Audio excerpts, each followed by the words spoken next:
Ara mill-ktieb tal-profeta Iżajja. Il-mulej oġbu jaksu bil-mard.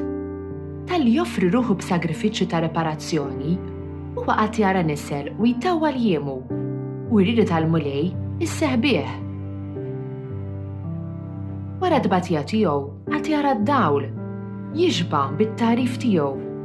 Il-ġust jiġġustifika lil qaddej tiegħu quddiem il-kotra u l-ħażen tagħhom jitabba biħu. Ħadd tkun mulej it-tiba tiegħek fuqna, kif fik hi it-tama tagħna. Sewwa hi l-kelma tal-mulej, kollox bil-fedeltà u għamel u jħobb id-dritt u s-sewwa bit-tiba tal-mulej mimlija l-art.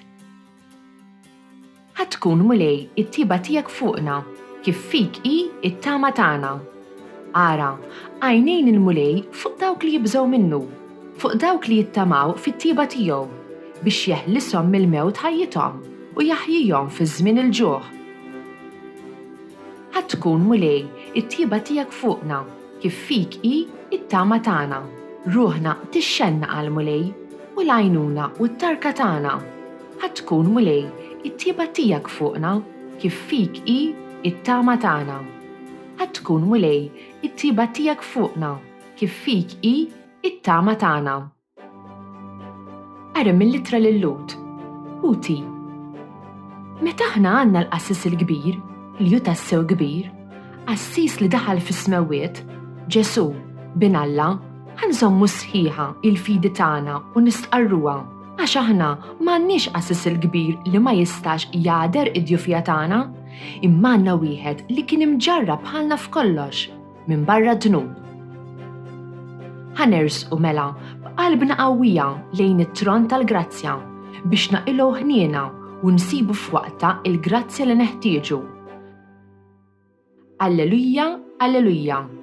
Bin il-bniedem ma ġiex biex ikun moqdi, imma biex jaqdi u biex jagħti ħajtu b'fidwa l-kotra. Allelujja, allelujja.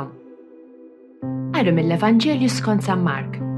F'dak iż-żmien, ċadbu Ġwanni u li Zebedew resqu leh u qalulu: Mallem, dak li se nitolbuk irriduk tagħtihulna.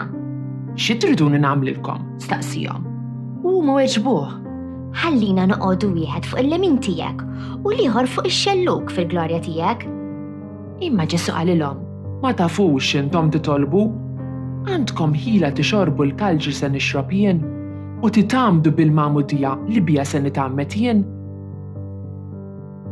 Għandna qalulu, imbagħad qalilhom Ġesu: Il-kalġi li se nixrob jien tixorbuh iva u titamdu wkoll bil-magħmudija li bija se nitammet jien?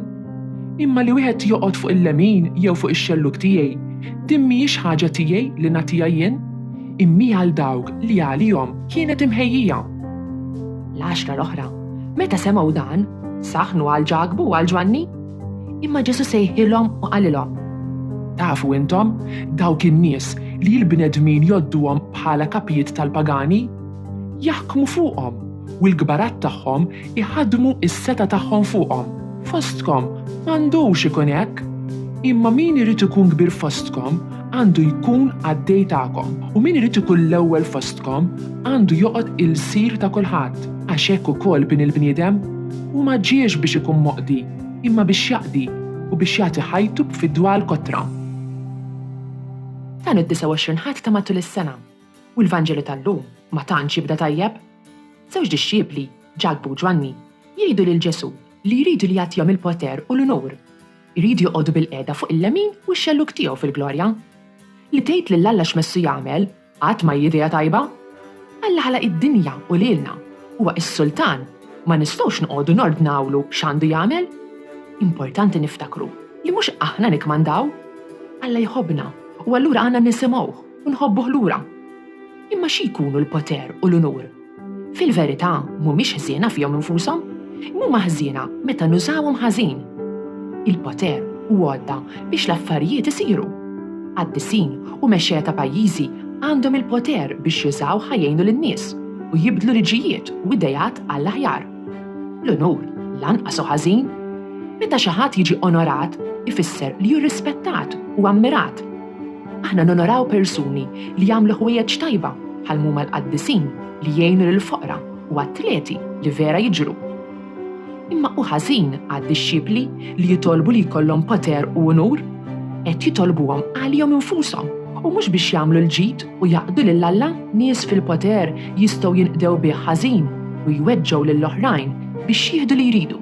Nies li huma interessati biss fl-unur xi kultant jaslu għal kollox biex ikollhom aktar onur, anke bil-qerq u l-gideb għalhekk Ġesu jgħid lid-dixxiepli. Min irid ikun kbir fostkom għandu jkun għaddej tagħkom, u min irid ikun l-ewwel fostkom għandu joqgħod il-sir ta' kulħadd. Meta intaqdi lill-oħrajn, int qed tuża l-poter ta' Alla li hu poter veru u jiġib unur tas-sew.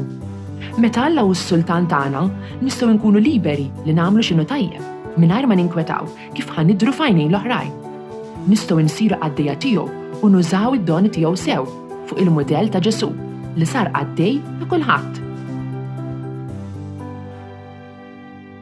This Maltese translation was produced in collaboration with the Church in Gozo. Don't forget to like, subscribe, and support this channel on Patreon using the link in the description. Thanks for watching!